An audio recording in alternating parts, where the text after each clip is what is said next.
Allahumma inna nas'aluka ilman nafi'an wa rizqan thayyiban wa amalan mutaqabbala wa na'udzubika min ilmin la yanfa'u wa amalin la yurfa'u wa du'ain la yusma'u. Allahumma faqihna fid din wa 'allimna ta'wil wa ftah 'alaina futuhal 'arifin ya rabbal alamin. Alhamdulillah, segala puji bagi Allah yang telah melimpahkan nikmat, yang telah mencurahkan kebaikan kepada kita semua. Salawat dan salam semoga tercurahkan kepada kedua kita Nabi Allah Muhammad sallallahu alaihi wasallam dan juga kepada seluruh ahlul bait beliau, keluarga beliau, sahabat-sahabatnya serta seluruh mukmin dan mukminat yang selalu ittiba kepada beliau, yang senantiasa menghidupkan sunnahnya dan yang menjalankan apa yang telah diwariskan atau yang ditinggalkan oleh beliau. Para ikhwah sekalian, bapak-bapak dan ibu-ibu yang dirahmati Allah Subhanahu wa taala, malam hari ini kita melanjutkan bab pembahasan tentang taklid. Melanjutkan dari pembahasan tentang ijtihad.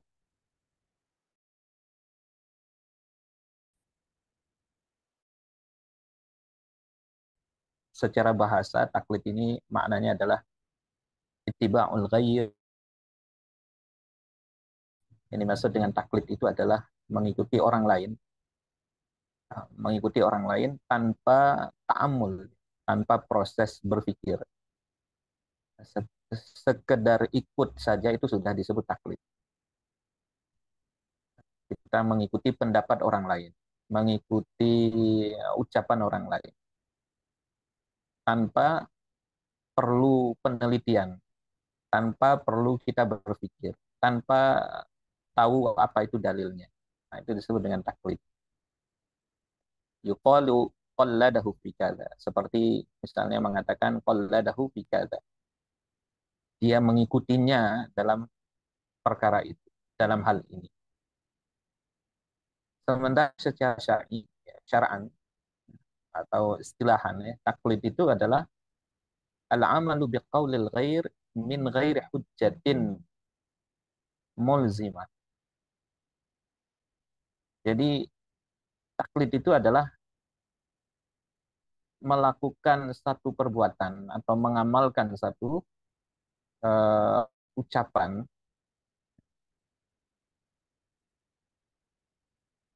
berdasarkan perkataan atau pendapat orang lain. Jadi mengamalkan satu perbuatan berdasarkan pendapat orang lain tanpa hujjah, ya, tanpa memiliki atau dia tanpa hujjah yang mengikat, tanpa hujjah yang mengikat. Artinya dia dalam satu hukum mengikuti pandangan mujtahid tanpa mengetahui hukum atau hujjah yang mengikat. Nanti hujjah yang mengikat itu disebutkan oleh Syekh Taqiyan di penjelasan berikut. Makna dari hujjah mulzimah. Tanpa ada hujjah atau kemudian dalil yang mengikat. Nah, itu disebut dengan taklid. Karenanya di dalam syariat ini itu cuma ada dua golongan, atau di dalam mengamalkan hukum syariat ini cuma ada dua golongan di situ, yaitu muqallid dan mujtahid. Nah, mujtahid kita sudah bahas di pembahasan sebelumnya. Kalau dia bukan mujtahid, maka dia muqallid. Atau kalau dia bukan muqallid, ya berarti dia mujtahid. Jadi tidak ada posisi di tengah-tengah antara muqallid dengan mujtahid. Jadi antara dua itu. Kalau sekarang kita belum punya perangkat, belum punya kemampuan untuk berijtihad, ya berarti kita muqallid. Jadi tugasnya muqallid bukan ijtihad, tapi taklid. Dan itu jadi kewajiban malah. Ya. Karena kita nggak mungkin melaksanakan hukum syariat kecuali dengan taklid. Allah memerintahkan kita terikat dengan hukum syariat. Kita diwajibkan untuk menjalankan hukum syariat. Nah, dengan cara apa kita menjalankannya atau kita mengetahui hukum syariat, misalnya dalam masalah ini adalah A atau B atau C. Tentu bagi kita seorang muqallid, kita hanya bisa mengetahuinya dengan taklid melalui ucapan atau pendapat seorang mujtahid. Karena yang bisa langsung menggali hukum daripada dalil itu adalah mereka para mujtahid. Karenanya kewajiban seorang awam itu adalah bertanya kepada ulama. Fas'alu ahla dzikri in kuntum la ta'lamun. Dalam surah An-Nahl ya, ayat 43 Allah mengatakan, maka bertanyalah kepada ahlul dzikr. Dzikr yang dimaksud di situ adalah ahlul ilmi, orang yang memiliki pengetahuan jika kalian tidak mengetahui. Jadi kewajiban kita sebagai muqallid itu adalah bertanya. Bertanya kepada ahlul ilmi. Karena dengan jalan itu kita bisa mengamalkan, bisa menjalankan apa yang Allah wajibkan, apa yang Allah bebankan kepada kita. Tetapi ini beda halnya dengan akidah. Kalau dalam akidah kita sama sekali tidak dibolehkan taklid.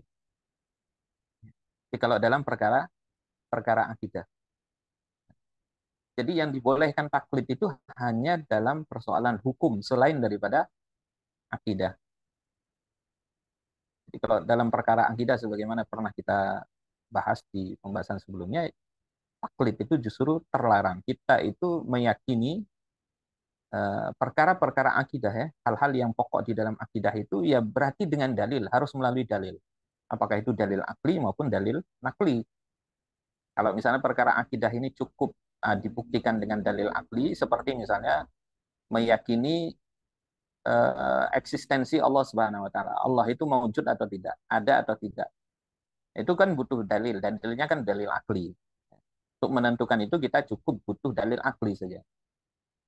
Maka kita beriman akan keberadaan Allah itu bukan karena kita mengikuti orang tua kita, tetapi karena kita telah membuktikan itu berdasarkan dalil akli. Karenanya di dalam Al-Quran diajak kita untuk berpikir tentang apa yang mahsus, apa yang terindra ya dari alam semesta ini, untuk membuktikan sesuatu yang ada di balik. Itu dalam perkara akidah. Karenanya di dalam syariat ini perkara akidah itu terlarang taklid. Taklid itu justru dicela. Tapi kalau dalam hukum syariat dibolehkan. Dibolehkan. Bahkan orang yang tidak bisa menjalankan hukum syariat kecuali dengan taklid, ya wajib taklid kalau dia nggak bisa berijtihad. Nah, ahlu dzikr yang disebut di dalam surah An-Nahl ayat 43 tadi ya, fas'alu ahla dzikri. Ahla dzikri, ahlu dzikr itu siapa saja yang dia punya pengetahuan syariat. Baik itu dia mujtahid, ya, artinya dia mendapatkan pengetahuan syariat itu melalui ijtihadnya, ataupun dia bukan mujtahid tetapi dia mengetahui apa hukum syariat itu melalui talaki. Dia belajar ya, dengan gurunya sehingga dengan itu dia mendapatkan ma'rifah. Dia mendapatkan sejumlah pengetahuan di dalam hukum syariat. Maka dia tergolong ahlu dzikir. Karenanya ahlu dzikir ini umum maknanya ya, setiap orang yang zu ma'rifah. Setiap orang yang punya ma'rifah, pengetahuan terhadap syariat, maka dia termasuk ahlu dzikir. Nah, sedangkan orang yang bertaklid tadi, nah, itu setiap orang yang dia itu bertanya tentang hukum Allah dalam satu masalah, kemudian mengamalkan. Dan taklid itu telah dipraktekkan oleh para sahabat. Jadi para sahabat itu mereka saling taklid kepada satu sama lain. Pada kenyataannya, meskipun sahabat itu mereka punya kemampuan beristihad, tetapi nanti ada beberapa hal yang mereka juga taklid kepada sahabat yang lain. Dan itu bukan sesuatu yang tercela ya. Kadang mujtahid itu bisa jadi dia tidak mengetahui semua persoalan hukum. Mungkin hanya sebagian yang dia mampu beristihad, tetapi dalam perkara yang lain dia tidak mampu ijtihad. Nah, dalam perkara-perkara yang dia tidak ketahui, maka kewajiban dia adalah bertanya. Justru kalau kemudian tidak bertanya, sementara tidak punya kemampuan beristihad, atau tidak punya pengetahuan hukum syariat, tetapi tidak mau bertanya, nah ini yang berbahaya. Ini sebagaimana dikutip oleh Syekh Taqiyuddin An-Nabhani di dalam bab ini, riwayat tentang dari sahabat ya, Sayyidina Jabir radhiyallahu an. yang menceritakan dulu pernah ada seorang laki-laki, kemudian dia itu bertanya kepada para sahabat karena kepalanya luka atau retak, yang dia khawatir kalau kemudian kena air itu akan menyebabkan kondisinya semakin parah. Nah, ketika dia dalam keadaan junub, ya, dia mimpi, kemudian dalam keadaan junub, dia bertanya kepada para sahabat, apakah ada rukhsah untukku? Artinya, apakah aku boleh tayamum? Ya. Karena khawatir dia kalau mandi kena bagian daripada yang retak tadi, yang luka tadi, itu akan menyebabkan kondisinya semakin parah atau bisa menyebabkan kematian. Kemudian para sahabat itu menjawab, kami tidak mendapatkan rukhsah untukmu. Artinya mereka mengatakan, tidak ada rukhsah. Karena engkau mampu menggunakan air. Akhirnya laki-laki itu mandi. Dia mandi, setelah mandi meninggal dunia. Kemudian sampailah berita itu kepada Nabi Shallallahu Alaihi Wasallam. Kemudian apa kata Nabi? Innama kana yakfihi an yatamammama wa ya'siba ala ra'sihi khirqah. Fayamsaha 'alaiha wa yaghsila sa'ira jasadihi.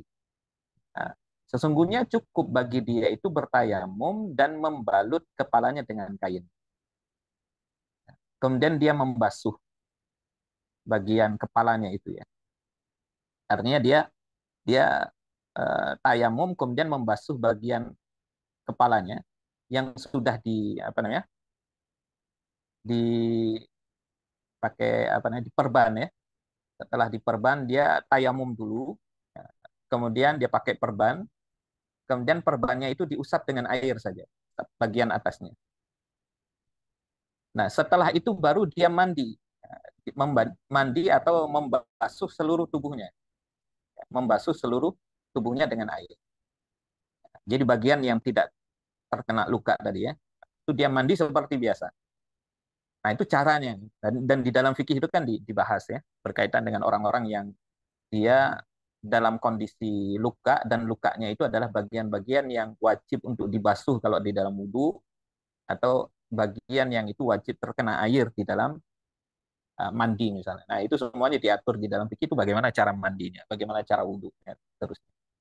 Jadi ada caranya. Jadi nggak langsung mandi begitu ya. Tidak langsung mandi kemudian sehingga air itu masuk ke bagian yang luka. Nah, itu kemudian Nabi menunjukkan caranya.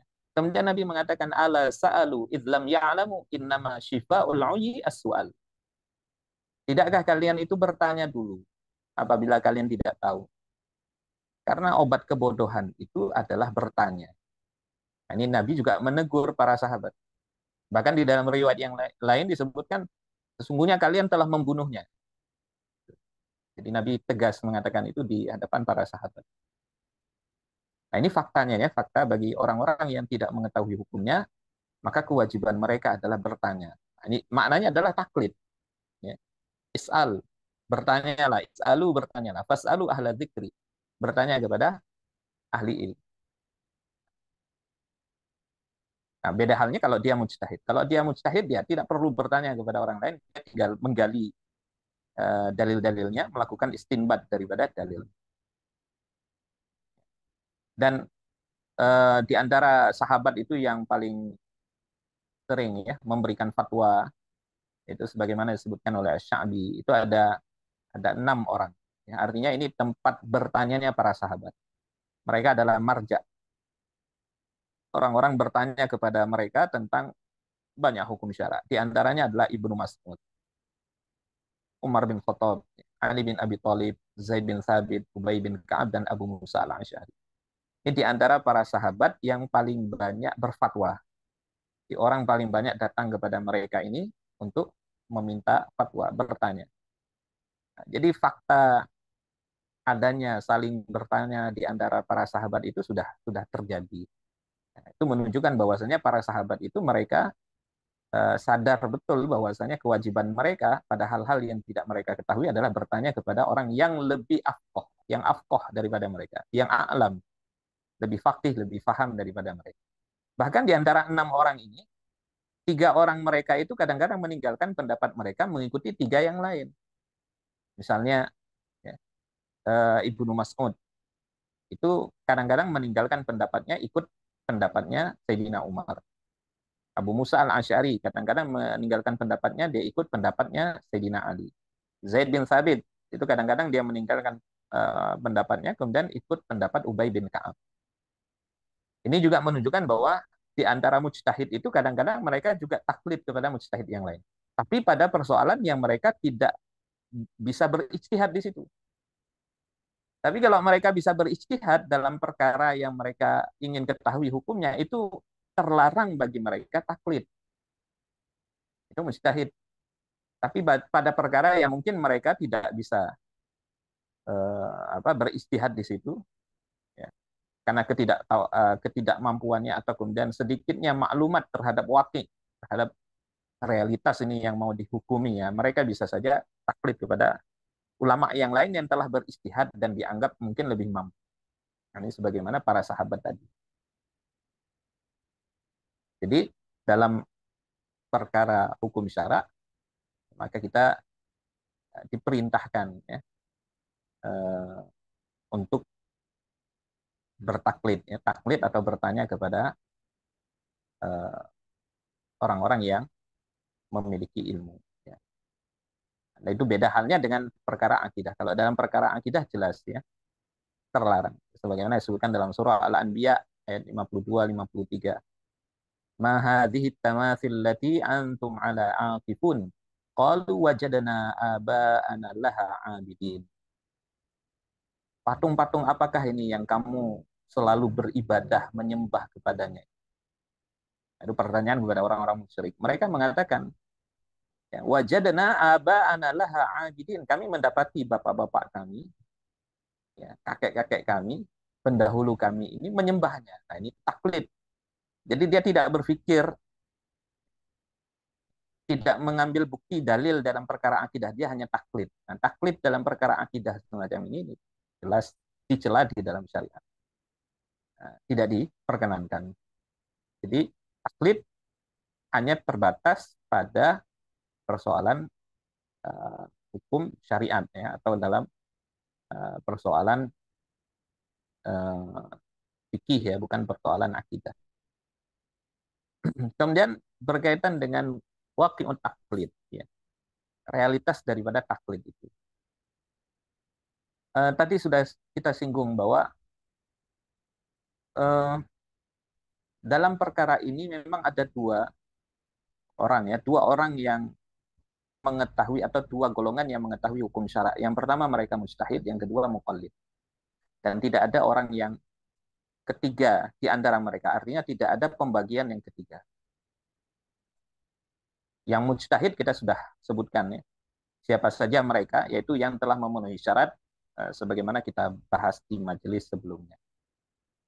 Nah, tetapi, ya, meskipun mereka mujtahid, itu seorang mujtahid pun boleh dia meninggalkan pendapatnya, bahkan dia harus meninggalkan pendapatnya kalau terjadi 4 perkara misalnya. Pada asalnya sebenarnya seorang mujtahid itu dia tidak boleh meninggalkan pendapatnya atau hasil ijtihadnya kemudian beralih kepada ijtihad yang lain. Tetapi dalam 4 keadaan, atau dia berada di dalam 1 dari 4 keadaan itu, dia boleh meninggalkan pendapatnya. Bahkan harus meninggalkan pendapatnya. Yang pertama adalah misalnya apabila seorang mujtahid misalnya dia mendapati bahwa dalil yang dia jadikan sandaran di dalam ijtihadnya itu dhaif. Dia sudah berijtihad, kemudian dia melihat ada hasil ijtihad ulama yang lain. Kemudian dia menimbang-nimbang, ternyata hasil ijtihadnya, dalil yang dia gunakan sebagai hujjah, sebagai sandaran, itu ternyata dhaif. Maka pada saat itu, dia wajib meninggalkan hasil ijtihadnya dan mengambil hasil ijtihad yang lebih kuat dalilnya. Jadi dalam kondisi pertama dia tinggalkan. Dia nggak boleh setelah dia tahu, ya, bahwa ijtihadnya itu lemah, ya, dalil yang dijadikan sandaran itu lemah, maka dia tidak boleh terus-menerus berada di dalam pendapat itu. Kalau dia terus-menerus berada di dalam pendapat itu, sementara dia sudah tahu bahwa dia itu apa namanya tidak dia tahu bahwasanya darahnya dia tidak boleh terus-menerus berada dalam keadaan itu, karena kalau dia tetap bersikukuh berarti dia sebenarnya bukan ittiba'ud dalil, tetapi sementara kewajiban kita adalah mengikuti dalil, apalagi mujtahid. In za'antum fi syai'in farudduhu ila Allahi wa rasulih. Kalau kalian berselisih dalam satu perkara, maka kembalikan kepada Allah dan Rasulnya. Artinya kembalikan kepada dalil, Alkitab dan As-Sunnah. Jadi kewajiban kita sebenarnya ittiba'ud dalil. Mujtahid ya, mereka ittiba'ud dalil. Jadi ngikutnya itu ngikut dalil. Nah, kalau sudah terbukti dalilnya lemah, tapi tetap mengikuti dalil yang lemah, itu berarti dia ittiba'ul hawa. Dia hanya mengikuti hawa nafsu. Nah, ini yang tidak diperbolehkan. Nah, ini kondisi pertama ya. Ketika dia mendapati ternyata hasil ijtihadnya itu sandarannya lemah. Atau kondisi yang kedua. Kondisi yang kedua itu ketika dia mengetahui ternyata mujtahid yang lain itu lebih faqih dari dia, lebih paham dari dia, dan lebih menguasai dalil dan perkara-perkara yang dibahas dibandingkan dengan dirinya.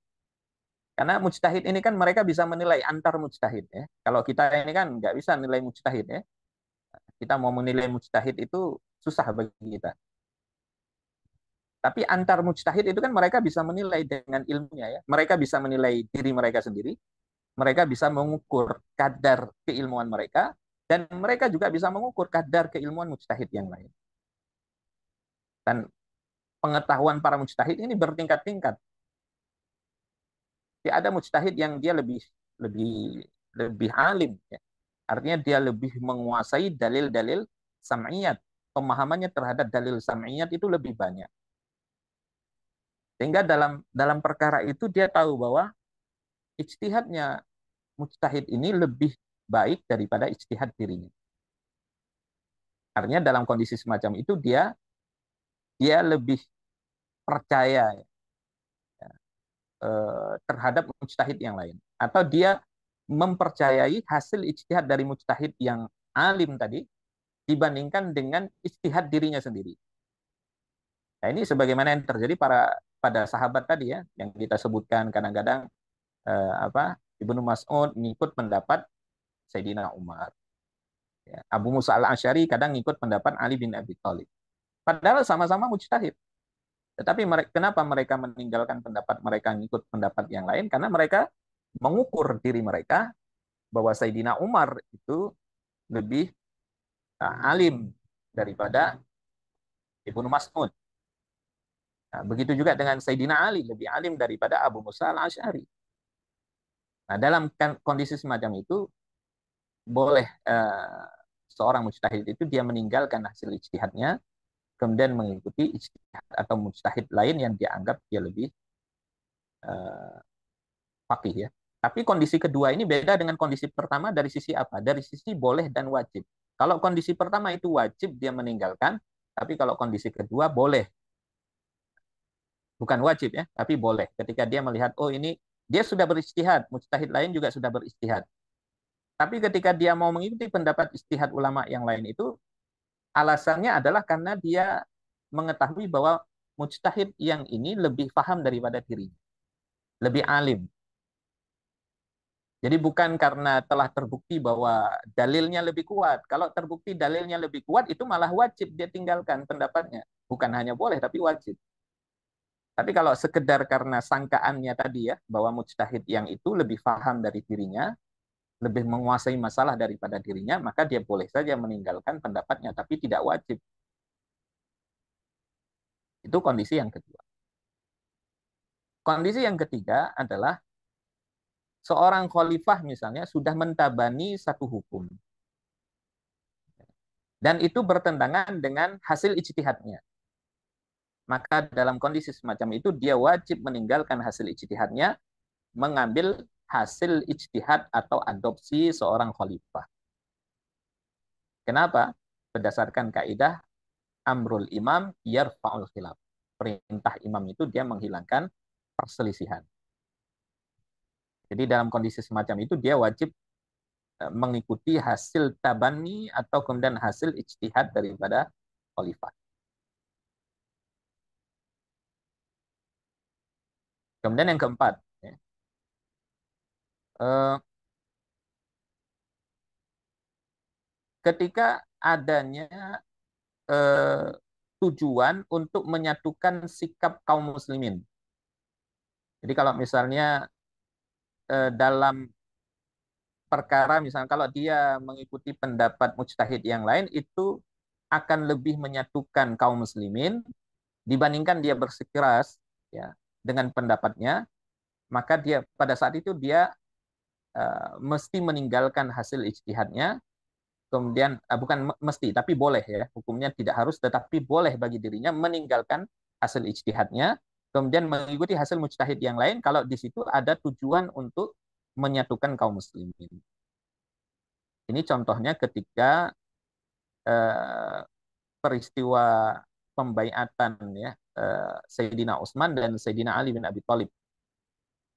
Sayyidina Utsman dan Sayyidina Ali bin Abi Thalib yang setelah wafat Sayyidina Umar kan, yaitu Abdurrahman bin Auf itu eh, melakukan apa semacam pemilihan suara begitu ya, atau bertanya kepada kaum muslimin ya siapa yang akan mereka pilih dan seterusnya. Sampai kemudian ketika eh, calon itu mengerucut kepada dua orang, Sayyidina Ali dan Sayyidina Utsman, maka Sayyidina Abdurrahman bin Auf itu bertanya kepada Sayyidina Ali, kalau kemudian aku membaiat engkau, apakah engkau bersedia untuk mengikuti kitabullah dan sunnah rasulnya dan mengikuti hasil ijtihad dua khalifah sebelumnya?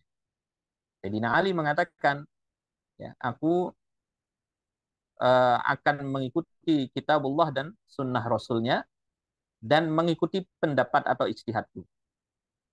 Sementara ketika Sayyidina Abdurrahman bin Auf bertanya kepada Sayyidina Utsman, apakah engkau kalau aku membaiat engkau, apakah engkau akan mengikuti sunnatullah, afan, kitabullah dan sunnah rasulnya serta mengikuti hasil ijtihad dua orang khalifah sebelumnya? Dia mengatakan, ya, aku akan mengikuti kitabullah, sunnah rasulnya dan ijtihad dua orang khalifah sebelumnya. Nah, dalam kondisi semacam itu, Sayyidina Utsman itu rela meninggalkan ijtihadnya. Demi apa? Demi menyatukan kaum muslimin. Demi menyatukan kaum muslimin. Karena kaum muslimin itu mereka sudah berjalan sesuai dengan apa yang telah diambil atau diputuskan atau ijtihadnya Sayyidina Umar dan Sayyidina Abu Bakar. Kalau dia memaksakan mungkin ya dalam pandangan Sayyidina Utsman, kalau dia memaksakan kemudian dia harus mengadopsi ulang ya perkara-perkara yang sifatnya ijtihadi dan berbeda dengan pandangan Sayyidina Umar dan Sayyidina Abu Bakar, ya mungkin itu nanti akan menyebabkan terpecahnya kaum muslimin atau perselisihan di antara mereka. Nah, sementara kaum muslimin itu sudah bersatu ya, pandangan mereka terhadap apa yang telah diadopsi oleh dua khalifah sebelumnya. Nah, dalam perkara ini Sayyidina Utsman dia rela untuk tidak berijtihad, gitu ya. Padahal dia mujtahid. Beliau ini mujtahid. Nah, dalam kondisi semacam itu boleh bagi seorang mujtahid dia meninggalkan pandangannya demi merealisasi eh, apa namanya persatuan kaum muslimin. Tapi hukumnya boleh bukan wajib. Karena Sayyidina Ali kenyataannya beliau tidak mau meninggalkan ijtihadnya. Artinya tidak mau terikut dengan ijtihad dua khalifah sebelumnya. Karena beliau punya pandangan yang lain ya. Ya, mungkin beliau memandang bahwa ada apa pandangan yang lebih baik daripada apa yang telah diadopsi oleh dua khalifah sebelumnya. Nah, itu empat kondisi yang apabila seorang mujtahid berada di dalam satu dari empat kondisi itu, boleh atau wajib bagi dirinya untuk meninggalkan pandangannya dan mengikuti pandangan yang lain. Nah, ini berkaitan dengan taklidnya seorang mujtahid. Ya. Jadi mujtahid pun nanti juga bertaklid. Karena faktanya kan tidak semua mujtahid tadi ya, yang kita sebutkan, tidak semua mereka ijtihad. Atau bahkan kemudian ada kondisi yang dimana mereka harus meninggalkan ijtihadnya dan bertaklid kepada mujtahid yang lain. Nah, sementara ya, kalau taklid, nah taklid yang dilakukan oleh orang yang bukan mujtahid. Nah, berarti muqallid. Nah, orang yang bukan mujtahid atau dia muqallid, maka taklidnya itu adalah taklid kepada mujtahid. Dia itu taklid kepada mujtahid. Nah, muqallid ini kan macam-macam ya. Muqallid ini macam-macam. Pada kenyataannya keadaan mereka itu bertingkat-tingkat. Ada muqallid yang dia itu terpelajar. Artinya dia belajar memang, talaki, dia belajar sebagian daripada ilmu syariah, bahkan dia menguasai sebagian daripada ilmu yang mutabar. Ilmu yang itu menjadi perangkat ijtihad, sebagian. Mungkin dia sudah menguasai, meskipun belum sampai derajat ijtihad. Tapi dia mempelajari itu. Nah, tapi selama dia belum sampai kepada derajat ijtihad, dia tetap muqallid. Ada juga muqallid, tapi tidak belajar secara intens. Dia tidak belajar hukum-hukum syariah, tidak belajar ilmu yang fardu kifayah ya. Kalau fardu ain kan wajib semua harus dipelajari ya. Seperti fikih, idah ya, kemudian tazkiyatun nafs ya. Nah, dengan kadar tertentu ya, sebagaimana sudah dijelaskan oleh para ulama. Tapi kalau ilmu-ilmu yang fardu kifayah sifatnya ya, seperti ilmu hadis, ilmu usul fikih ya, ilmu bahasa Arab ya, bahasa Arab dengan level tertentu itu jadi fardu kifayah. Kemudian apalagi misalnya fikih secara mendalam dan seterusnya ini kan fardu kifayah. Kalau dia tidak belajar itu, maka dia terkategori awam, tapi muqallid. Jadi ada muqallid yang dia itu statusnya sebagai thalib, sebagai pelajar, ada juga muqallid yang statusnya awam. Ya, tentu keadaan muqallid yang thalib, yang pelajar itu jauh lebih baik daripada muqallid yang awam tadi. Tapi dari sisi bahwa faktanya mereka bertaklid, ya sama. Sama-sama muqallid.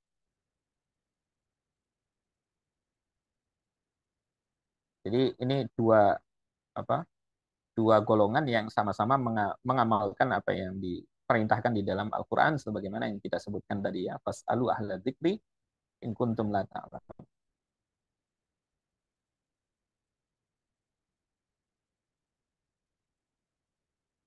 Nah, kemudian di antara muqallid ini mereka juga saling taklid kepada satu sama lain. Meskipun Syekh Taqiyuddin An-Nabhani beliau menyebutnya itu bukan taklid. Ya, misalnya begini, kita belajar kepada seorang guru.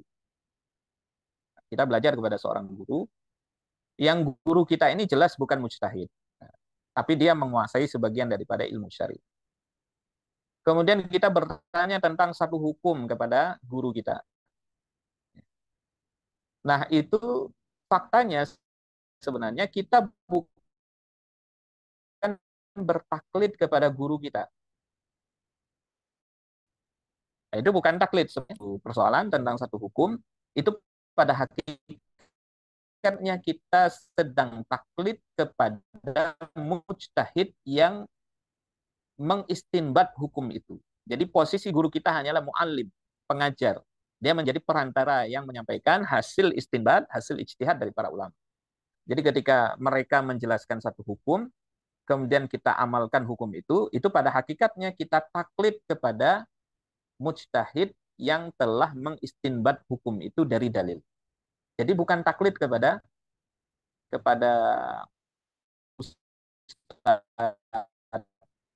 kepada kiai atau kepada muallim ya, taklid. Karena itu sebenarnya tidak disebut dengan taklid. Ini yang diluruskan oleh Syekh Taqiyuddin di dalam bab ini ya. Jadi itu bukan taklid. Jadi kita hanya mengambil hukum ya dari mereka. Nah, kita boleh mengikuti apa yang diajarkan oleh seseorang selama orang yang menyampaikan itu adalah orang yang adil. Ya, orang yang adil. Dia punya ilmu, dari sisi ilmu dia dipercaya, kemudian dari sisi adil, dia adalah orang yang terjaga keadilan, adalahnya itu terjaga. Karena orang fasik itu kita tidak bisa mengambil ilmu darinya, karena mesti ditabayun dulu. Posisi mu'alim, posisi pengajar itu adalah orang yang mengabarkan tentang satu hukum. Sementara mengabarkan satu informasi, apalagi itu hukum syara, maka dibutuhkan adalah keadilan. Jadi kalau ada orang fasik ini orang yang melakukan dosa besar misalnya, belum bertobat atau melakukan dosa kecil terus-menerus dan dia tidak bertobat dari dosa kecilnya itu, nah ini status adalahnya itu hilang. Itu dia tidak layak untuk diambil ini. Tapi selama keadilannya itu bisa masih tetap ada, maka kita boleh mengambilnya. Nah, begitu juga posisi kita sebagai mu'allim. Meskipun kita bukan mujtahid, nah, kita punya kewajiban menyampaikan hukum dari mujtahid. Ya, hukum dari mujtahid. Kita belajar misalnya sebagian daripada ilmu syariah, maka kita punya kewajiban untuk menyampaikannya. Jadi tidak boleh kita beralasan, saya kan bukan mujtahid, orang nggak boleh bertaklid kepada saya. Enggak, persoalannya adalah karena kita ini punya kewajiban untuk tabligh, menyampaikan ilmu. Karena siapa saja yang dia menyembunyikan ilmu, maka dia diancam dengan dengan cambuk, dicambuk dengan satu cambukan yang terbuat dari api neraka. Man katama ilman ya'ul jima yaumal qiyamah bilijamin min nar.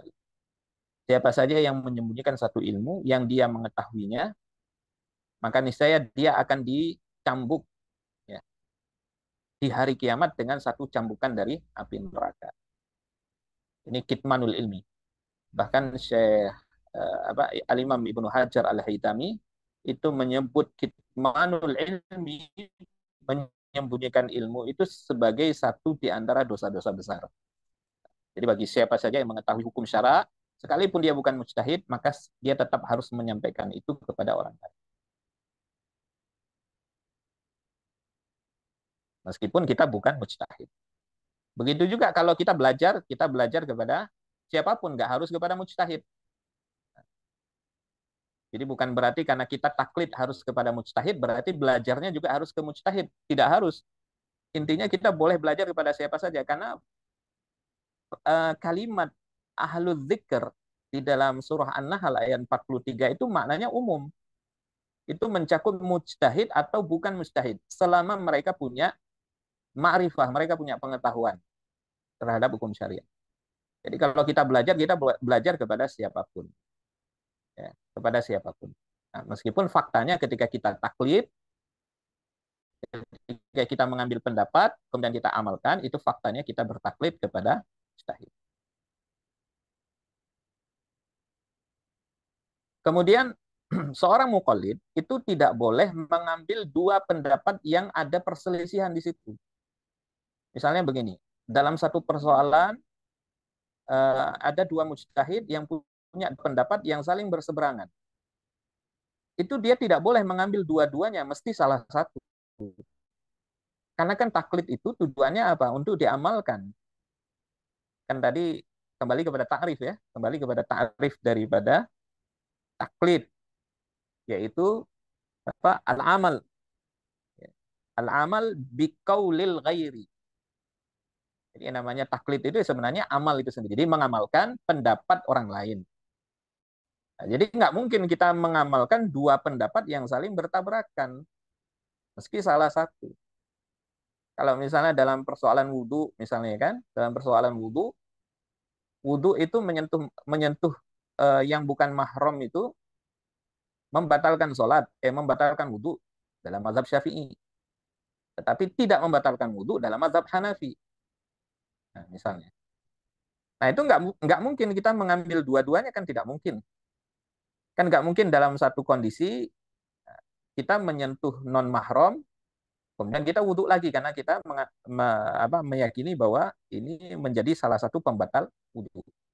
Tapi dalam kondisi yang lain, kita nggak berwudhu lagi setelah menyentuh atau tersentuh dengan non mahram, karena mengambil pendapat Abu Hanifah atau mazhab Hanafi. Bisa ikut mazhab Hanafi dalam satu masalah yang sama. Itu nggak boleh. Itu itiba'ul hawa kalau seperti itu ya. Mengikuti hawa nafsu. Jadi namanya taklid kalau ada satu persoalan yang di situ ada dua pendapat yang saling bertentangan, maka kewajiban kita adalah memilih salah satu. Ya harus seperti itu. Karena nggak mungkin hukum syara itu berbilang, itu nggak mungkin. Dalam masalah menyentuh perempuan itu membatalkan wudhu atau tidak, itu hukum syarak tetap satu. Pada hakikatnya tetap satu. Kan nanti di akhirat kan kita baru tahu ini yang benar mazhab Syafi'i atau mazhab Hanafi. Nanti di akhirat kita baru tahu. Tapi sekarang ya kita harus milih salah satu. Kalau kita milih pendapat Hanafi, berarti itulah hukum syarak bagi kita di dunia. Tapi kalau kita mengikut Syafi'i, maka itulah jadi hukum syarak bagi kita di dunia. Jadi yang diwajibkan bagi kita adalah memilih salah satu. Jadi tidak boleh berbilang. Dalam suatu persoalan tidak mungkin hukum syarak berbilang. Tidak mungkin kita mengadopsi dua pendapat yang saling bertentangan. Nah, disinilah urgensinya taklid tadi ya. Kemudian nanti berkaitan dengan tarjih. Nah, disitulah kemudian ada kewajiban untuk mentarjih.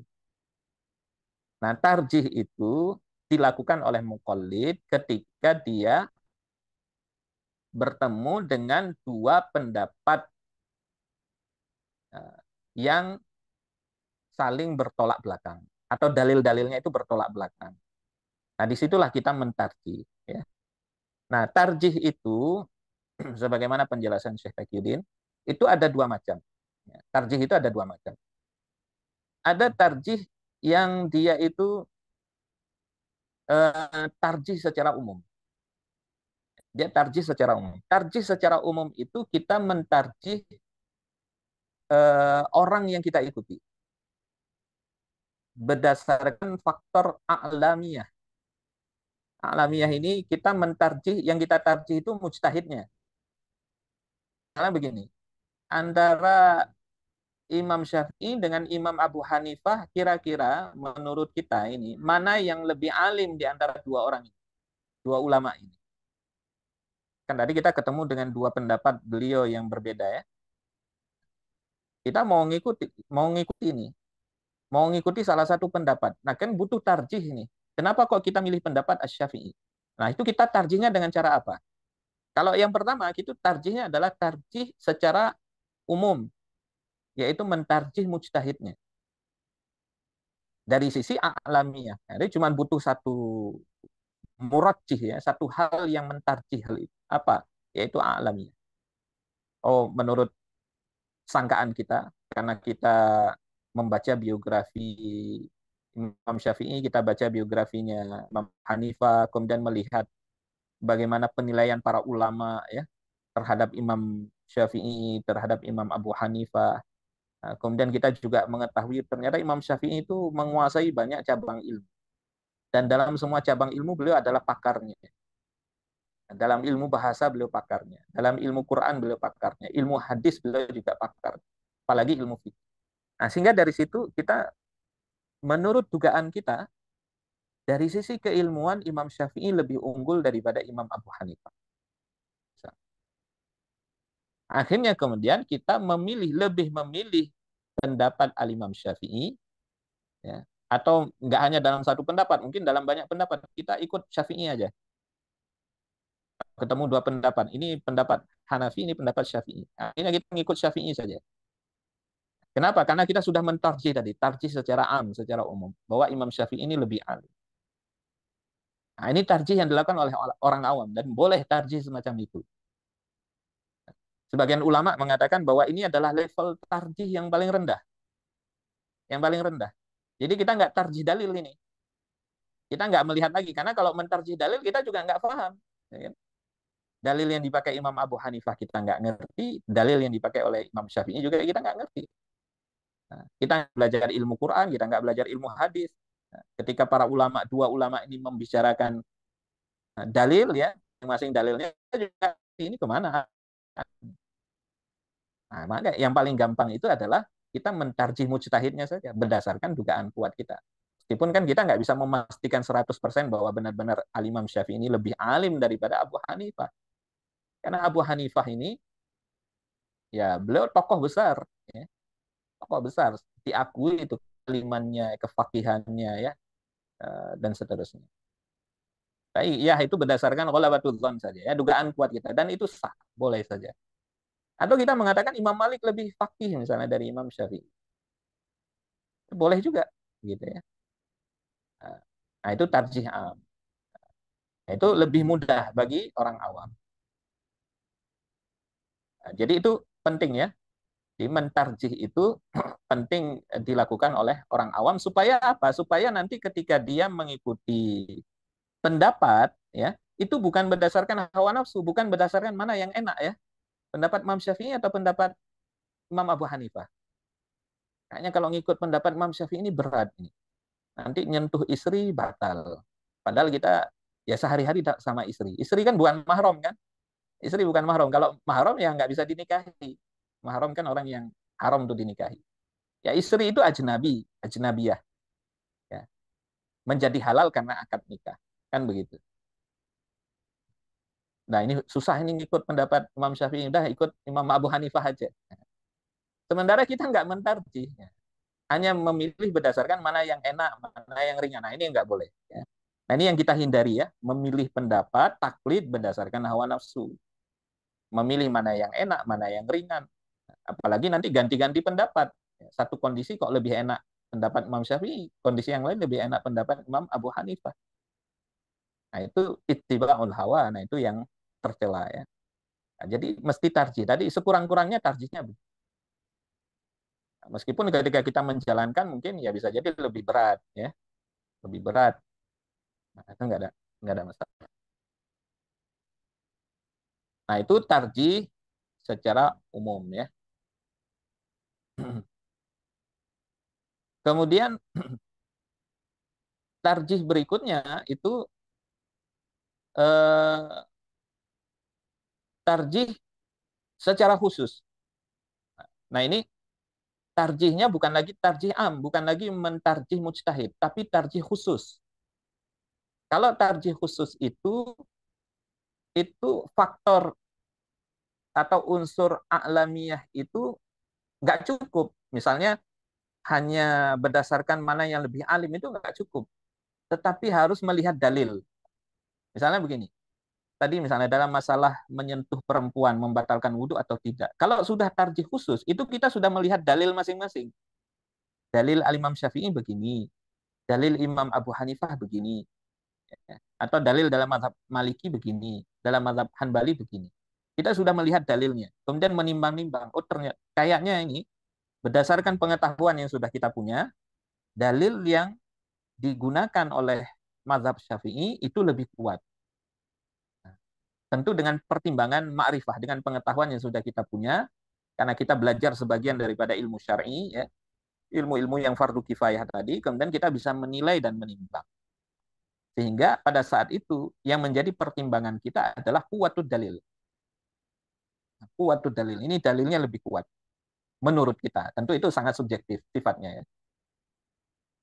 Nah, saat itu tarjihnya sudah tarjih khusus. Nah, ini tentu tingkatannya lebih tinggi daripada tarjih secara umum tadi. Karenanya kalau kita mau kolid ini, tentu kalau kita melakukan tarjih ya harus naik level ya. Kalau sekarang mungkin tarjihnya masih tarjih secara am. Ya, nanti lama-kelamaan ya harus naik menjadi tarjih secara khusus. Nah, meskipun ya statusnya masih sama-sama muqallid. Nah, itu berkaitan dengan cara taklid ya.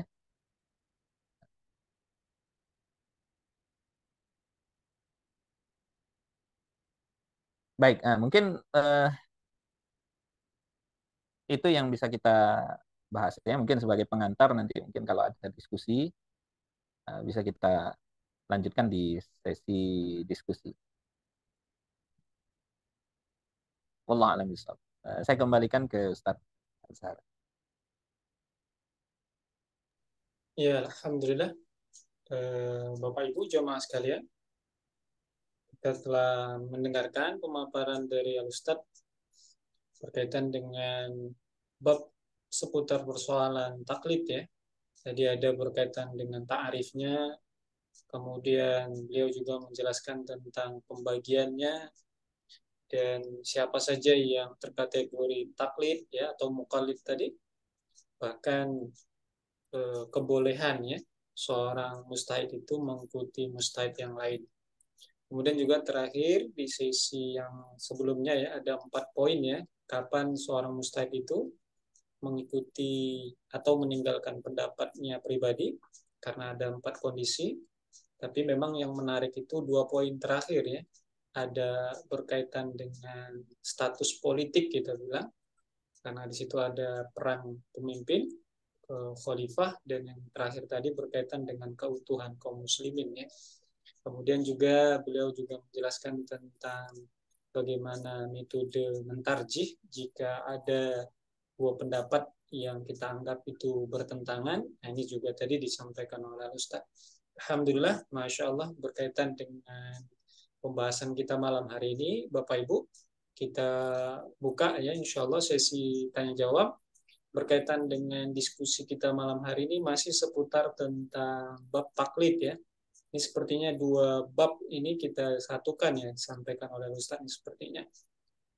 Ya, Alhamdulillah Bapak Ibu, boleh nanti mengirimkan pertanyaannya ke kolom chat, yang kalau ingin ada yang bertanya seputar tentang bab ini, ataupun mungkin boleh jadi ada bahasan yang lalu yang terlupa kita menjawabnya, berhubung karena kita masih di ruang telah kitab atau kajian lanjutan ini bersama beliau ya.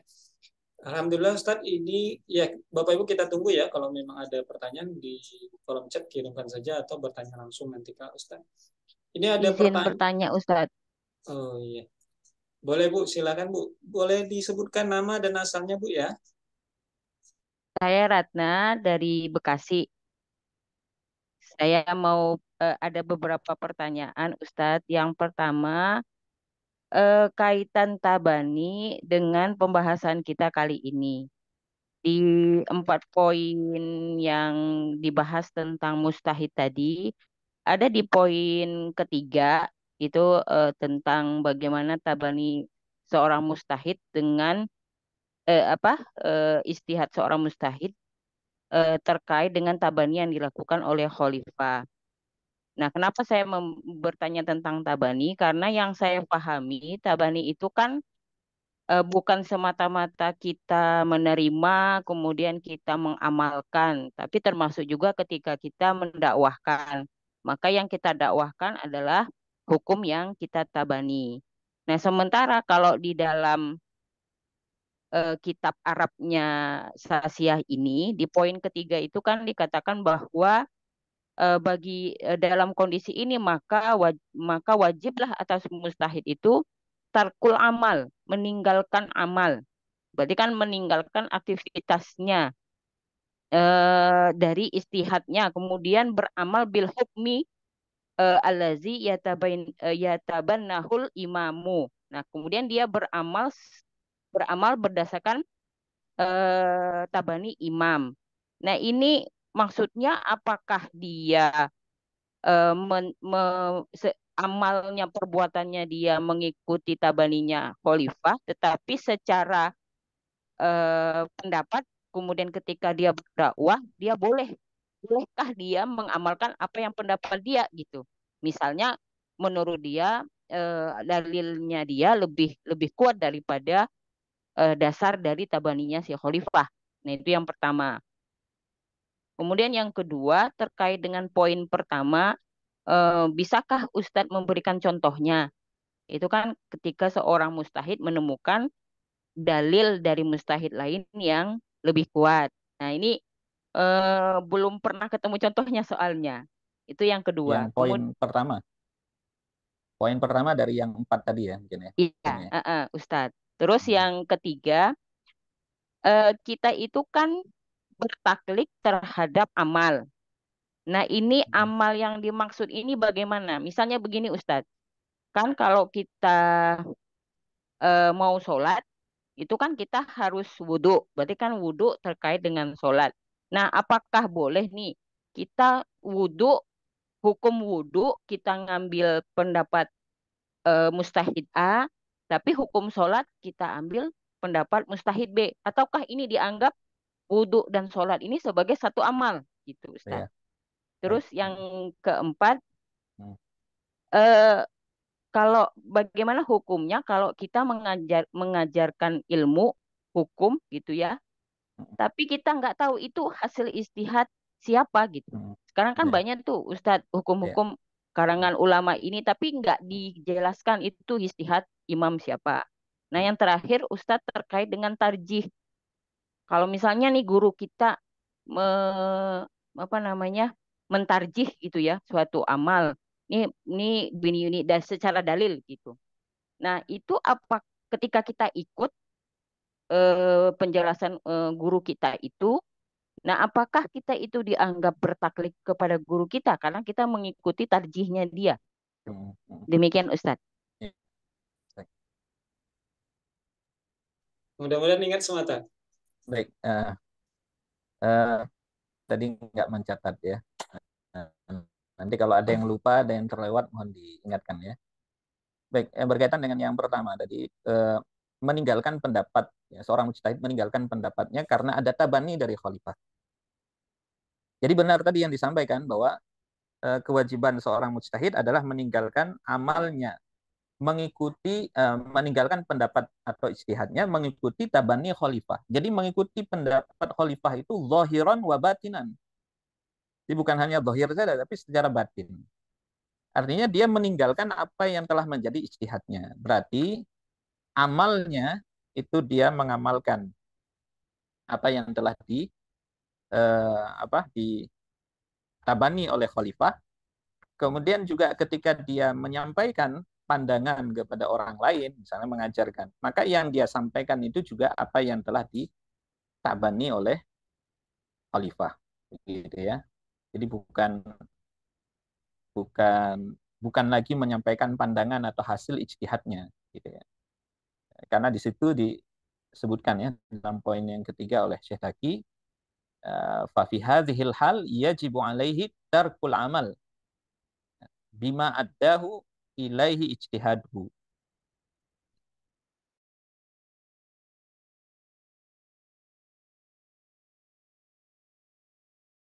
Dia wajib meninggalkan apa yang telah diijtihadkan, beramal dengan hasil ijtihadnya, dan beramal dengan hukum yang telah ditabani oleh khalifah.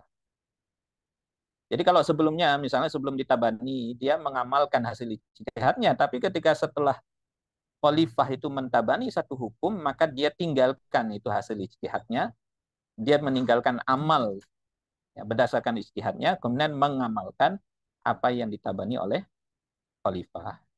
Karenanya itu masuk ke dalam kaidah yang tadi kita sebutkan kan, amrul imam yarfa'ul khilaf. Ya. Karena perintah seorang imam itu ya dia harus diterapkan, diamalkan, diimplementasikan wajib oleh seluruh kaum muslimin. Karena itu konsekuensi baiat. Konsekuensi baiat. Baiat ta'ah. Ya, apa makna baiat ta'ah? Ketaatan kepada amir, kepada waliul amri, kepada khalifah. Ketaatan kepada khalifah itu berarti ketaatan terhadap apa yang telah ditabani oleh khalifah.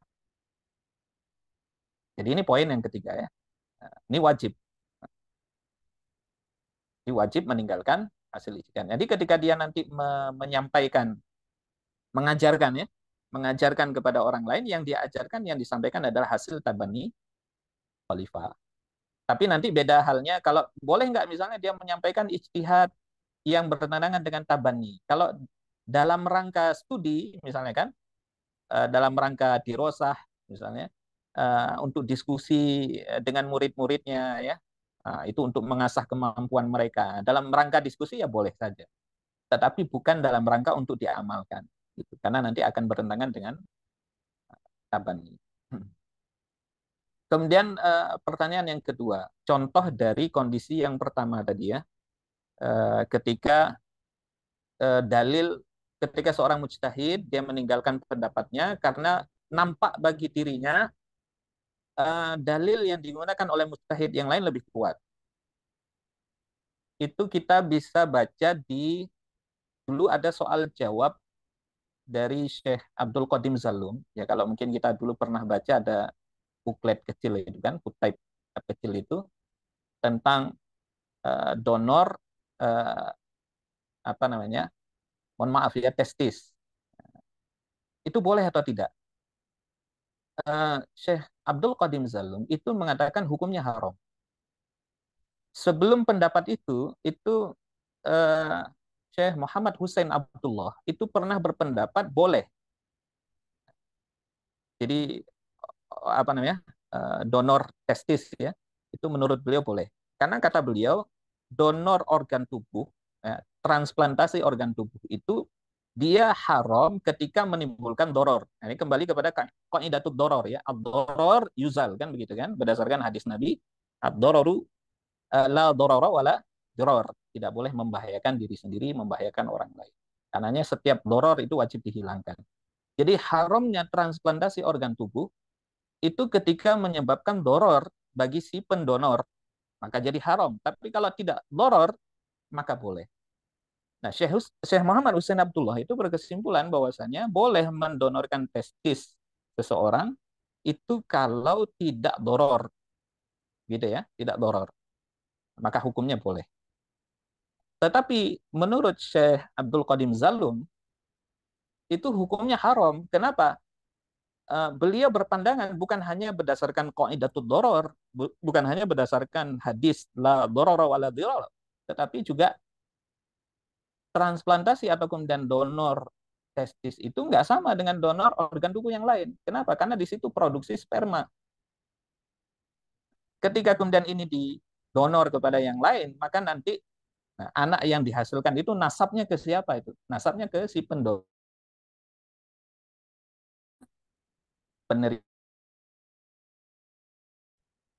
Nah, itu hukumnya haram secara mutlak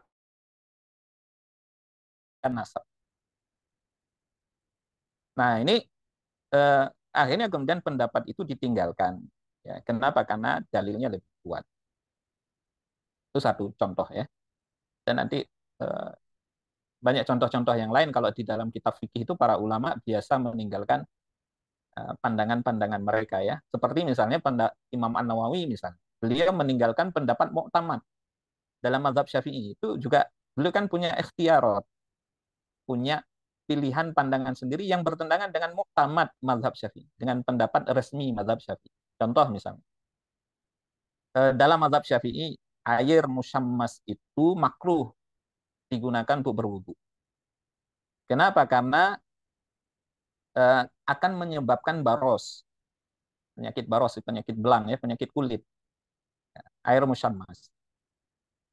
Dan ada qaul ya, atau kemudian ada hadis dari Nabi Shallallahu Alaihi Wasallam yang menunjukkan kemakruhannya. Nah, itu jadi pendapat mu'tamad. Tetapi Al-Imam An-Nawawi memandang bahwa dalil yang digunakan di dalam mazhab Syafi'i itu dhaif. Nah, sementara hadis dhaif itu tidak bisa dijadikan hujah dalam masalah hukum. Akhirnya beliau meninggalkan pendapat yang mu'tamad itu. Kenapa? Karena hujah itu masuk poin yang pertama tadi kan. Ketika dalilnya itu dhaif, maka seorang mujtahid dia wajib meninggalkan pendapat itu. Nah, karena dalilnya dhaif, maka tidak ada alasan untuk memakruhkan air musyammas karena nggak ada dalilnya.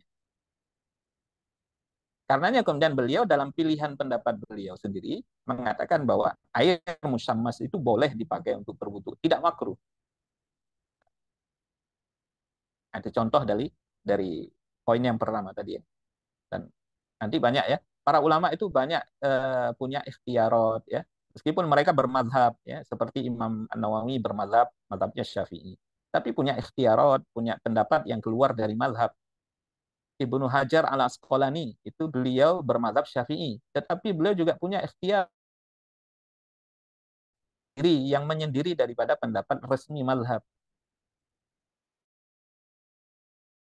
Mujtahid ya, mereka kadang-kadang meninggalkan pandangannya atau kemudian pandangan yang awalnya mereka adopsi karena itu pendapat resmi madhab, kemudian mereka tinggalkan karena ada dalil yang lebih kuat atau pendapat yang lebih kuat daripada itu. Kemudian yang ketiga apa tadi? Ustaz Azhar mungkin bisa dibantu. Saya lupa.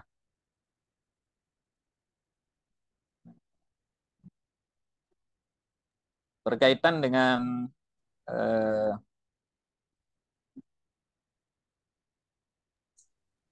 Makna apa tadi? tabani amal, Ustadz. Apakah Uh, satu amal tuh misalnya seperti wudhu dengan sholat? oh ya ya ya ya. Nah, yang boleh kita yang harus taklid ya. Jadi taklid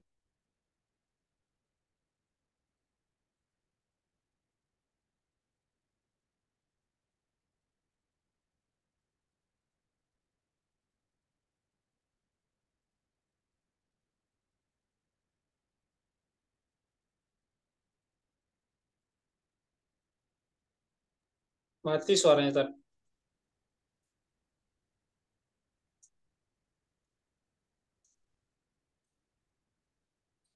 Mati soundnya.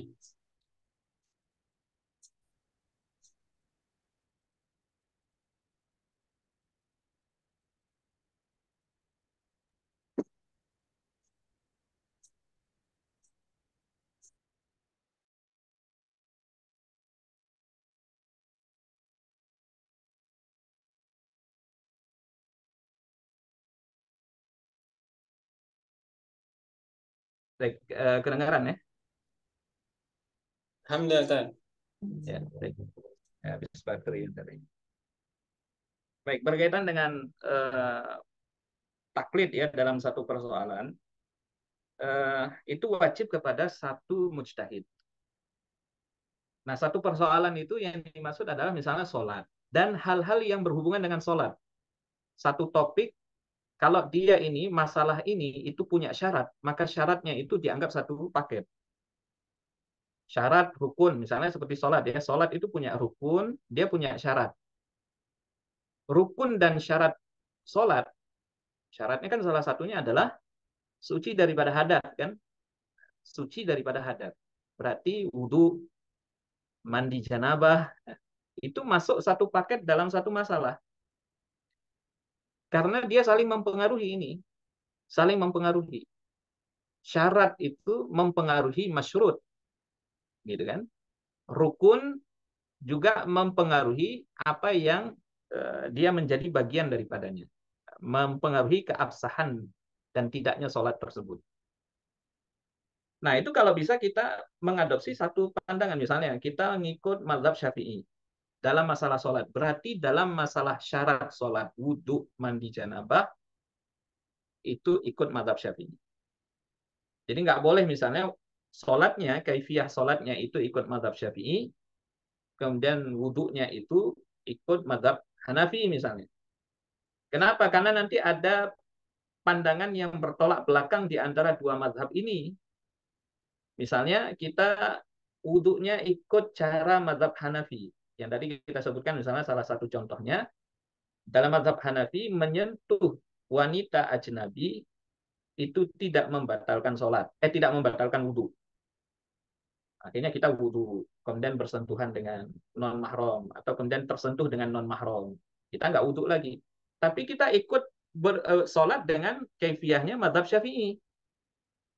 Itu nggak boleh. Kenapa? Karena kalau ikut dalam mazhab Syafi'i, itu mazhab Syafi'i menetapkan bahwa salah satu pembatal wudhu itu adalah menyentuh non mahram. Kalau sholat dengan mazhab Syafi'i, itu sholat kita malah nggak sah, gitu ya. Sholat kita menjadi tidak sah. Nah,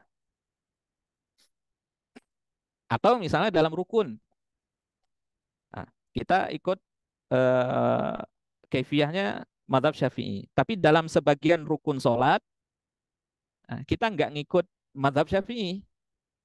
Misalnya begini, eh, dalam mazhab Syafi'i melakukan gerakan di luar gerakan sholat, ya, dengan gerakan yang banyak, meskipun nanti banyak dan sedikit itu beda-beda ya ininya ya, standarnya. Apakah 3 kali itu banyak, lebih dari 3 kali itu disebut banyak. Tapi intinya dalam mazhab Syafi'i bergerak ya di dalam sholat yang itu bukan gerakan sholat, itu membatalkan sholat kalau gerakannya banyak.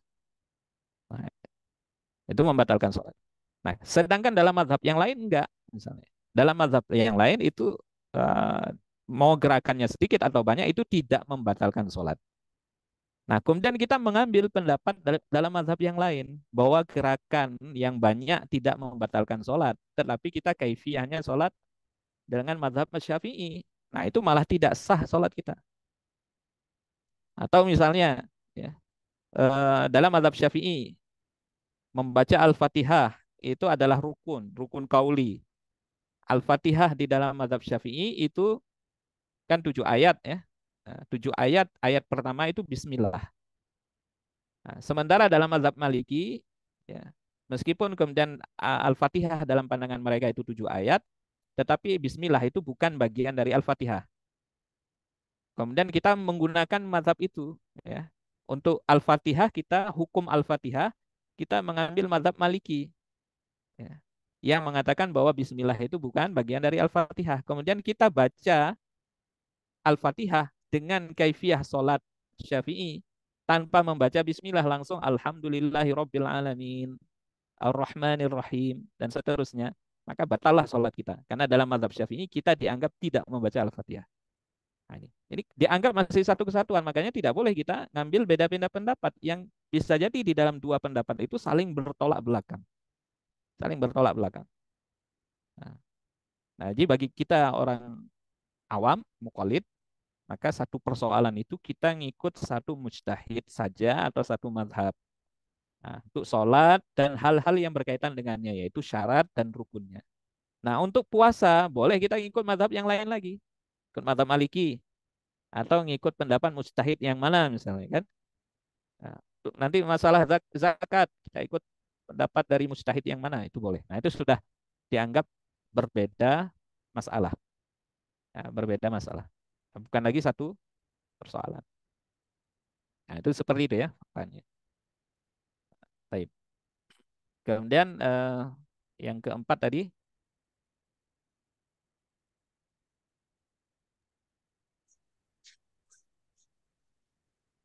Mengajarkan eh, ilmu yang nggak tahu mustahidnya, Ustadz. oh ya, mengajarkan ilmu yang kita nggak tahu ini mujtahidnya siapa ya. Apakah boleh begitu ya? Eh, Sebenarnya boleh ya. Kita mengajarkan satu ilmu, satu pandangan, tapi yang jelas kita tahu bahwa ini adalah hasil ijtihad seorang mujtahid. Meskipun kita nggak tahu ini atau lupa. Tapi yang jelas itu hasil ijtihad. Jadi bukan bukan ngawur atau kita ngarang.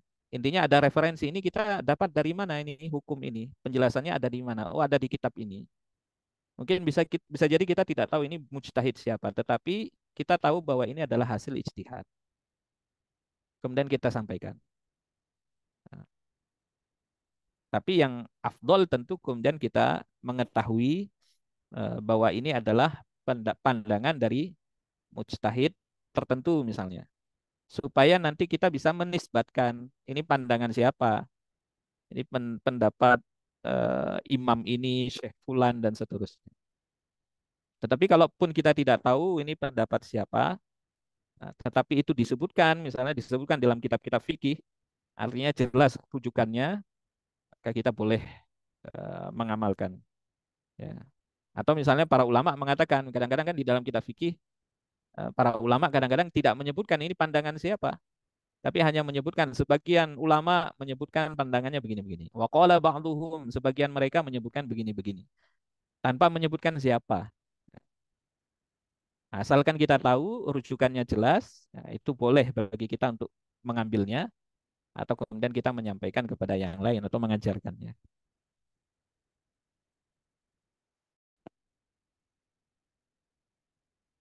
Baik, cukup atau ada lagi tadi?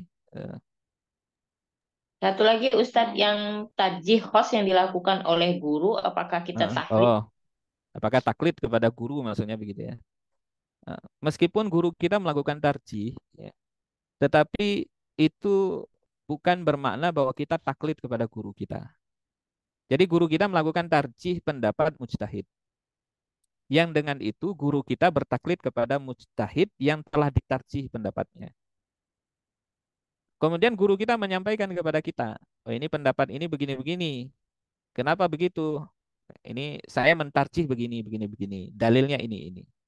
Itu taklidnya.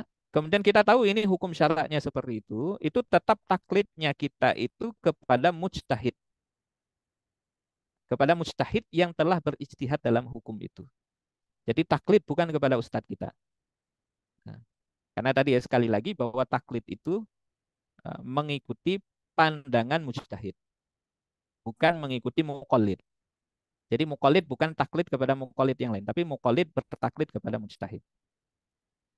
Jadi guru kita itu posisinya sebagai muallim, sebagai pengajar. Mereka hanyalah penyampai hukum syara.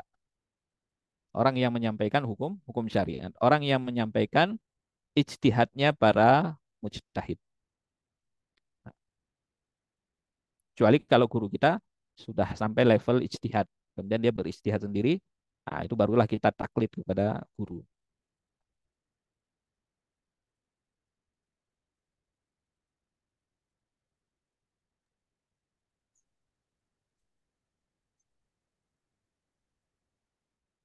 Ya, alhamdulillah. Sepertinya sudah Ya, terjawab semua ya, Bu Ratna. Ya, syukron Ustadz. Afwan dulu afwan. ya. Ustaz, masih ada waktu, Ustaz? Ada 2 pertanyaan lagi Boleh, di kolom chat ini.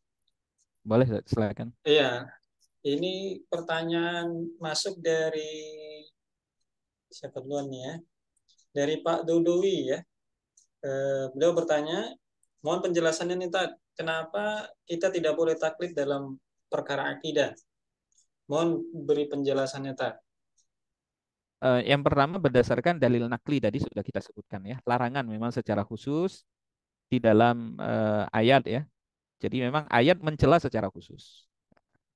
Itu dalil naklinya jelas ya.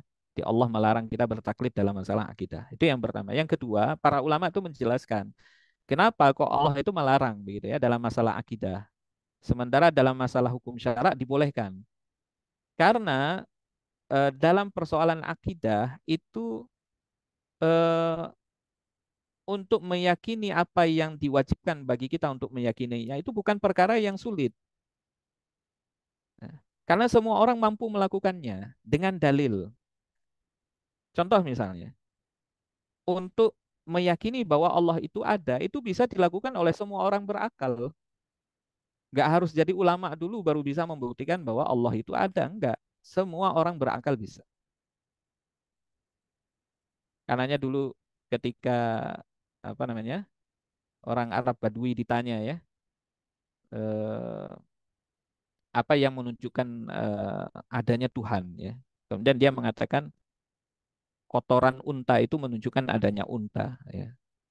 Begitu juga dengan alam semesta itu menunjukkan adanya kholik, adanya yang menciptakan. Nah, itu kesimpulan yang mudah untuk didapatkan oleh siapa saja yang berakal. Tinggal dia menggunakan akalnya. Nah, meneliti, melihat ya apa yang ada di sekitarnya, dia akan sampai pada kesimpulan bahwa Allah itu maujud. Nah, lebih mudah begitu ya. Kemudian untuk membuktikan apakah malaikat itu ada, ya. Mudah sekali kan begitu. Kita punya Al-Quran, kita lihat di dalam Al-Quran Allah menyebutkan malaikat ya, berkali-kali di dalam banyak ayat. Meyakini surga dan neraka juga sangat mudah di dalam Al-Quran disebutkan dalam banyak ayat. Begitu jelas, terang benderang, nggak perlu lagi kita teliti lagi dalilnya untuk membuktikan bahwa surga dan neraka itu ada. Karena dalilnya itu sorry. Makanya perkara usulul akidah, ya, perkara akidah yang pokok itu dalilnya sorry. Semua orang bisa melakukannya. Sama seperti kita kalau ditanya sholat itu hukumnya apa, kita pasti mengatakan wajib. Semua orang awam tahu itu. Dalilnya pun jelas. Aqimis sholah. Tegakkanlah sholat. Itu nggak perlu lagi dicari ini apa dalalahnya. Apakah ada dalil lain yang mengkhususkan segala macam kan begitu. Nah, tapi kalau dalam persoalan hukum syara, nah itu nggak semua orang bisa melakukan itu. Kecuali dalam persoalan hukum syara yang telah sorry ya, jelas ya, yang nggak perlu ijtihad karena la ijtihada fi inda wurudin nas ya, nggak ada ijtihad ketika dalilnya itu sudah jelas. Nah, tentang keharuman zina, keharuman khomer, haramnya riba dan seterusnya. Ini kan nggak perlu ijtihad. Nah, ini semua orang bisa tahu. Tapi perkara-perkara tadi ya, apakah kenapa kok menyentuh perempuan yang non mahram itu batal? Kalau yang mahram itu nggak batal, kenapa para ulama? Nah ini butuh nazar di sini. Ini butuh penelitian, butuh banyak pengetahuan ini. Nggak cukup cuma melihat dalilnya saja, kemudian bisa tahu langsung hukumnya. Dan kemampuan untuk meneliti itu yang melibatkan banyak pengetahuan, ya banyak ilmu, nah itu tidak bisa dilakukan oleh semua orang. Ya. Dan itu memang realitasnya begitu. Karenanya syariat membolehkan bagi kita untuk taklid, gitu ya. Karena kalau tidak dibolehkan taklid, maka kita akan mengalami kesulitan. Berat sekali nanti. Mau meneliti satu dalil ya, satu hukum saja itu kita ya harus melihat banyak dalil, sementara kita ya banyak tidak tahu dalilnya. Ya, hafal Al-Quran tidak, hafal hadis pun tidak, arba'in 42 hadis saja kita nggak hafal-hafal. Bagaimana kita mau istinbat hukum, bahasa Arab kita nggak bisa, nah, tentu akan kesulitan sekali. Nah, jadi intinya begitu ya, selain alasan dari dalil nakli tadi yang menunjukkan adanya celaan, kemudian alasan rasionalnya begitu, karena perkara akidah itu lebih mudah. Ya, lebih mudah.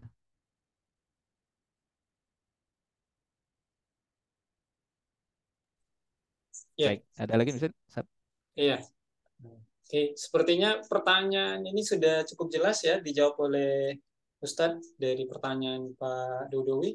Dan pertanyaan yang kedua ini dari Mas Fahmi Putra cukup sudah terjawab juga tadi Ustadz kayaknya. Ya, ya. Jadi, Ini sudah saya jawab tadi ya. ya, alhamdulillah sudah. Cuman ini Ustadz, kalau memang masih ada waktu, Ya, ini masih ada kaitannya. Pertanyaan dari saya ada dua nih, Ustadz.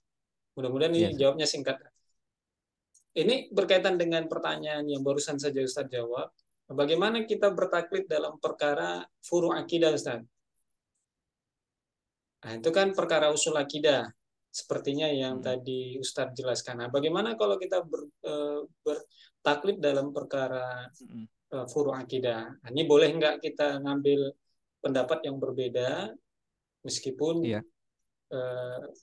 kita berjamaah tidak mentabani pada hal-hal tertentu misalnya. Iya. Itu satu saat. Yang kedua, berkaitan dengan 4 poin yang kita itu mustahil boleh mengambil pendapat yang berbeda setelah diketahui dalilnya lebih kuat. Nah, ini saya teringat kasusnya keputusan Abu Bakar yang memerangi orang-orang murtad. Nah, apakah memang ketika itu perdebatan dalil, Umar mengungkapkan dalil tidak boleh menumpahkan darah orang yang sudah mengucapkan la ilaha illallah? Kemudian Abu Bakar mengatakan, tidak, kalau dia memisahkan antara sholat dan puasa, zakat, dan semacamnya. Nah, ini bisa nggak dimasukkan di poin itu sehingga ini bukan babnya istihad, atau bisa jadi ditarik ke dalam bab malah jadi dia keputusan ya, apa memang bisa di situ atau tidak? Mohon penjelasannya Ya, Pak. ya. Baik, ya, yang pertama tadi berkaitan dengan furu'ul akidah ya. Nah, sebenarnya ini kan istilah para ulama untuk menjelaskan ternyata ada persoalan-persoalan yang dia tidak masuk kategori hukum syara. Karena persoalan ini butuh tasdik ya. Tasdik itu kan bukan amal jawarih ya, bukan amal anggota tubuh, tapi amal batin, tasdik. Tetapi persoalannya dalilnya nggak qot'i kan begitu. Dalilnya tidak qot'i. Nah, baik itu qot'i subut maupun qot'i dilalah. Sehingga berpotensi memunculkan banyak pendapat di situ. Padahal ini persoalan yang butuh ditasdik. Karenanya kemudian para ulama menyebutnya furu'ul akidah. Yang perbedaannya itu tidak menyebabkan keluarnya seseorang dari keimanan. Nah, ini bukan yang dicela tadi di dalam Al-Quran ya. Nah, kalau dalam persoalan furu'ul akidah, karena ini membutuhkan nazar, penelitian, ya, kemudian penggalian, banyak apa nih, banyak hal yang kemudian perlu diteliti. Nah, ini boleh dalam masalah ini kemudian kita bertaklid kepada para ulama, karena nggak semua orang awam itu bisa dia menggali dan mencari, mentarjih makna daripada ayat yang tadi itu dilalahnya nggak qot'i. Ya, dilalahnya masih dhonni. Itu memunculkan banyak interpretasi. Begitu kan? Nah, itu kita mau ikut yang mana ini? Mau ikut pendapat yang mana? Ulama mengatakan begini, ada ulama mengatakan begini. Nah, ini kita boleh taklid kepada salah satu. Nah, itu kalau dalam furu'ul akidah. Tapi yang disebut oleh Syaitaki itu kalau menyebut akidah itu, karena beliau kan nggak menyebut usul akidah atau furu' akidah. Yang beliau maksud dengan akidah itu ya akidah, usulul akidah dalam pandangan para ulama tadi. Akidah yang memisahkan antara iman dengan kekufuran ya. Akidah yang kalau kemudian diingkari akan menyebabkan kafir. Nah, itulah yang tadi dicela tidak boleh taklid dalam persoalan itu. Nah, tapi kalau dalam furu'ul akidah tadi, nah, perbedaan-perbedaan para ulama di situ, maka kita boleh taklid kepada salah satu. Kemudian berkaitan dengan perdebatan antara Sayyidina Abu Bakar dengan Sayyidina Umar bin Khattab berkaitan dengan memerangi orang-orang yang menolak membayar zakat. Ya. Nah, dalam persoalan ini memang ini kan dua orang sahabat ini punya ijtihad yang berbeda. Sayyidina Abu Bakar punya ijtihad bahwa orang yang meninggalkan zakat atau memisahkan zakat dengan sholat itu harus diperangi. Karena mereka mengatakan begini, mereka menolak membayar zakat itu bukan hanya karena malas, ya, bukan karena apa istilahnya memperturutkan hawa nafsu ya, tetapi mereka mengatakan bahwa zakat ini wajib, hanya wajib ketika Rasulullah masih hidup. Kalau Rasulullah sudah wafat, nggak wajib lagi. Nah, mereka nggak punya kewajiban untuk menunaikan zakat. Nah, ini menyebabkan seseorang itu keluar daripada agama karena mengingkari kewajiban zakat itu. Bagaimana bisa mereka mengatakan sekarang kok nggak wajib lagi zakat, hanya wajib di masa Rasul. Nah, itu alasan Sayyidina Abu Bakar memerangi mereka. Sementara Sayyidina Umar kan melihat dari sisi yang lain. Tetapi ketika Sayyidina Abu Bakar sudah menetapkan ini sebagai kebijakan tabani, Sayyidina Umar kan ngikut akhirnya. Beliau ngikut. Karena posisi Sayyidina Umar pada saat itu ya sebagai orang yang dipimpin. Maka dia mengikuti tabani atau kebijakan daripada Sayyidina Abu Bakar. Jadi beliau tidak lagi bersikukuh dengan pandangannya. Karena itu sudah menjadi tabani khalifah gitu ya. Ya, alhamdulillah Ustaz. Syukran jazakallah khair. Ya, kita cukupkan aja Ustaz. Iya, Ustaz. Ya, Baik. alhamdulillah. Atau ada yang mau disampaikan Ustaz sebagai closing statement? Cukup, Ustaz. Cukup ya.